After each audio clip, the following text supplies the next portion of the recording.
Ayer te contábamos una historia tremenda también de una nena que había sido abusada por su padre y cuyo padre está en libertad, fue sobreseído, por lo menos en 2 oportunidades por un juez. Hoy tenemos que contarte una historia prácticamente similar. Durante 5 años fue abusada esta menor de edad. Lo denuncia su madre, ha sido su propio padre quien cometió estos abusos. Pero este hombre ahora está en libertad. Bernardo Maniago desde tribunales con este tema. Bernardo, buen día. Daniela, Javier, la causa está para elevar a juicio oral. Lo que indigna a Sara, que es la mamá de la nena, es que el padre de la criatura haya estado en libertad hasta ahora y además que la fiscal acompañe el pedido de exhibición de prisión. No estuvo detenido en ningún momento a pesar de las pruebas que obran en su contra. Vamos a hablar con Sara y con el doctor Bonicalzi. Sara, contanos. Sí, ¿qué tal? El tema fue que el 15 de septiembre del año pasado hacemos una denuncia contra David Antonio Coronel, que fue mi esposo durante 12 años. Hacemos la denuncia en la OBD, ponen una orden de restricción porque la jueza entiende que hay motivo suficiente para tenerlo alejado de mi hija, de mi hijo y de mí. Se sortean las causas, va al juzgado 46 de instrucción, después va a la fiscalía número 15. Y bueno, empieza todo lo que es tratar de demostrar a la justicia que es un hecho real. Sara, ¿cómo y cuándo tu nena te comenta esta pesadilla? Mi hija me lo comenta el sábado 13 de septiembre, que bueno, estando él en casa yo me la llevo a tomar un café porque ella no empieza a hablar y yo no quería que hablara del tema frente a él.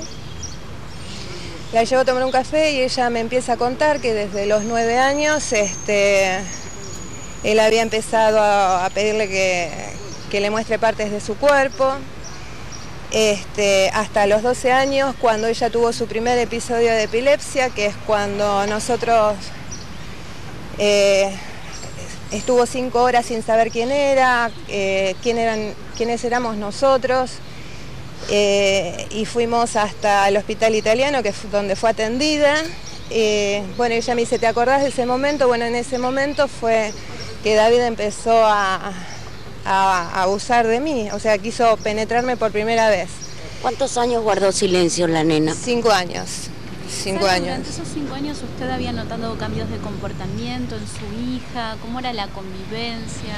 Sí, de pasar a ser una nena totalmente extrovertida, que no tenía problemas de relacionarse, empezó a estar angustiada, triste, a tener problemas de relacionarse y bueno, en ese momento fue que empezó con epilepsia también, por lo que la llevamos a tratarse para ver por qué era que la nena estaba cada vez peor. Sí, o sea, con un tema de epilepsia le explicábamos, la tratábamos, que ella podía salir adelante.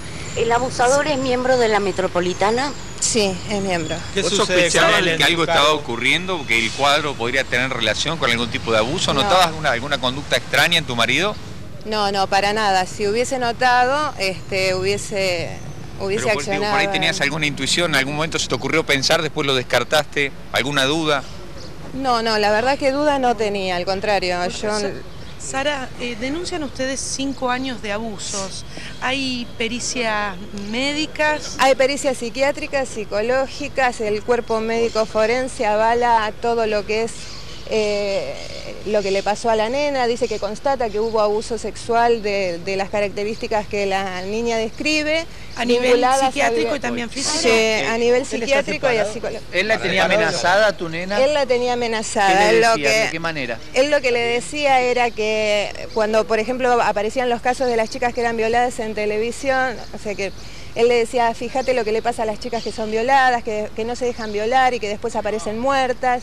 Aparte él tenía el arma y le decía que su mamá no le iba a creer, que su hermano iba a estar mal, que le iban a echar a la calle. Todas las típicas cosas que uno después se entera que terminan siendo así. Sara, con todo lo que usted está contando, ¿por qué este hombre está en libertad ahora? ¿Y si estuvo alguna vez preso? Para el frente, Sara, por favor. En ningún momento él estuvo preso, detenido, jamás se lo molestó, salvo para la indagatoria, que fue la fiscal Mariana García la que dijo que con las pruebas que tenía se podía elevar a juicio oral, pero en el mismo momento ella, sabiendo que la pena puede ir de 8 a 20 años, esta señora lo que dice es que no hay problema de que quede en libertad, o sea, porque no hay peligro de fuga.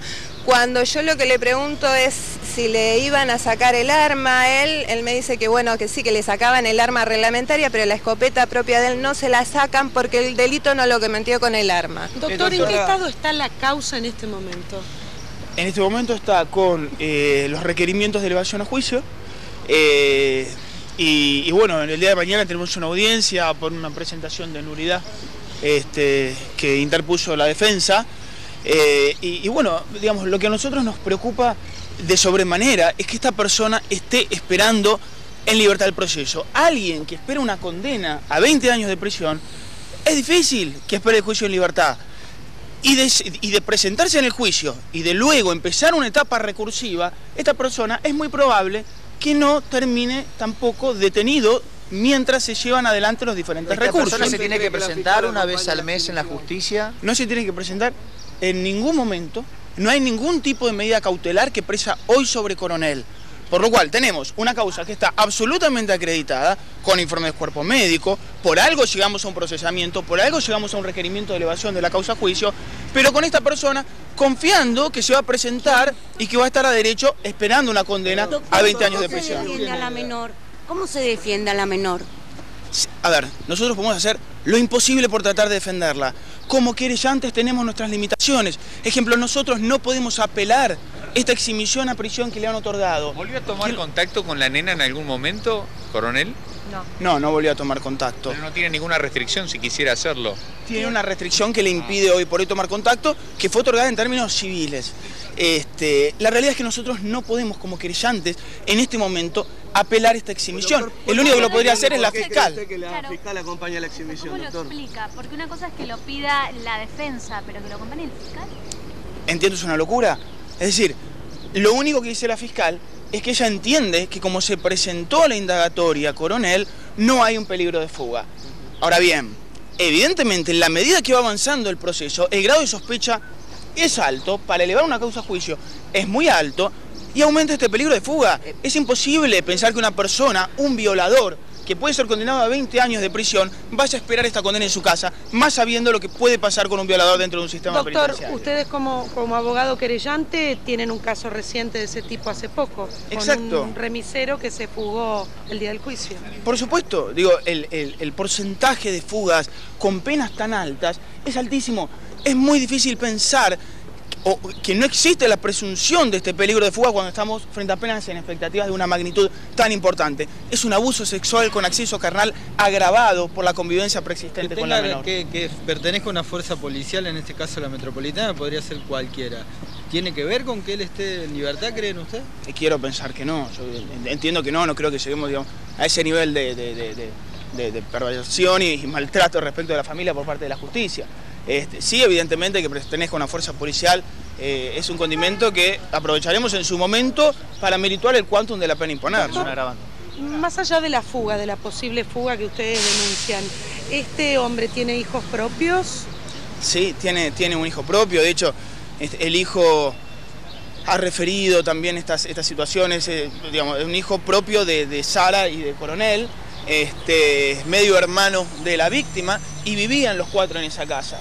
En alguna ocasión el hijo menor ha referido entrada al cuarto, si pues esta persona, digamos, aprovechaba el momento de la siesta para perpetrar el ilícito en el cuarto matrimonial, y ha advertido situaciones que para su corta edad, en ese momento de 8 años, digamos, no podía entender y eran explicadas por parte del abusador, como por ejemplo que le había bajado la presión a la víctima. ¿De quién depende puntualmente la revocación de esta exhibición de prisión? ¿De la fiscal? ¿La fiscal está en potestad de que este hombre vaya preso hasta que se dé el juicio? La fiscal lo podría haber apelado.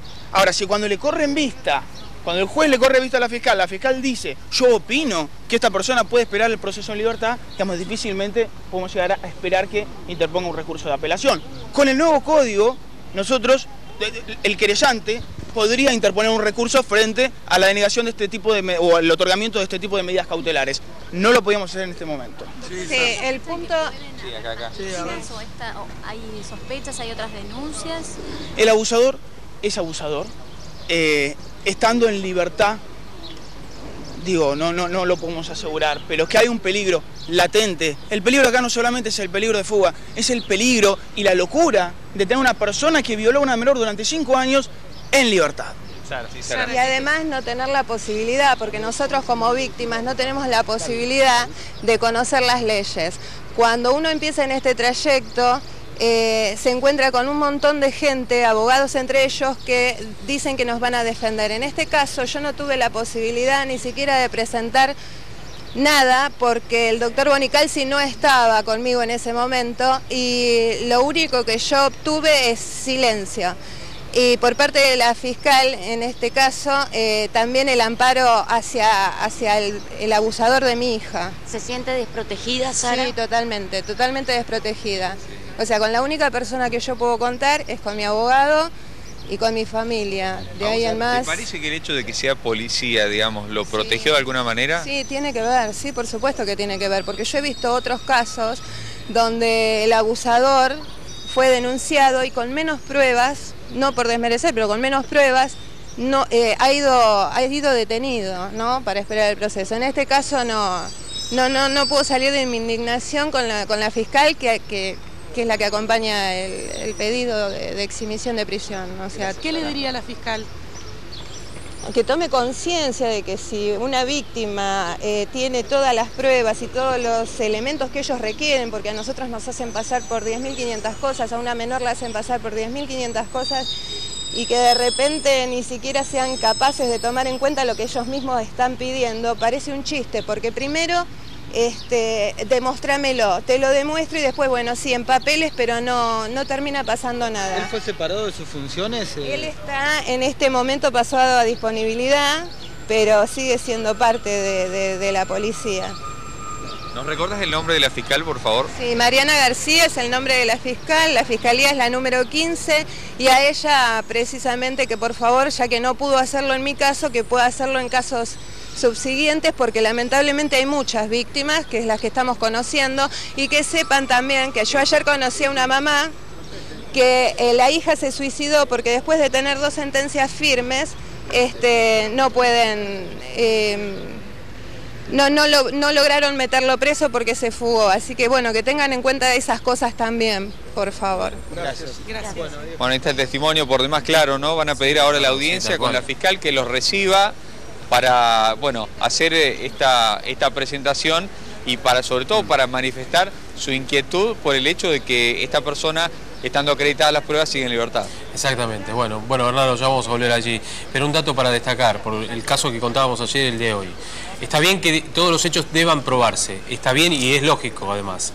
Pero es lógico también, o sería lógico además, que se acompañe a las víctimas para que cada uno de los estadios para probar un delito se cumpla y eso que se registra llegue a la justicia, para que no quede en el camino y que la víctima, que además está obviamente muy mal por la situación, se olvide de presentar algunos elementos por más que tenga abogados. Para que no pase justamente esto lo de hoy y lo de ayer. Bueno, es el caso de ayer, la instrucción no se hace como corresponde, después faltan pruebas, ¿no? Y después esto es lo que... El caso del hospital, ¿te acuerdas que nos contaba? Claro, intentan explicar los fiscales y jueces. Ya volveremos allí en vivo desde Tribunales con Bernardo Maniago. Ahora...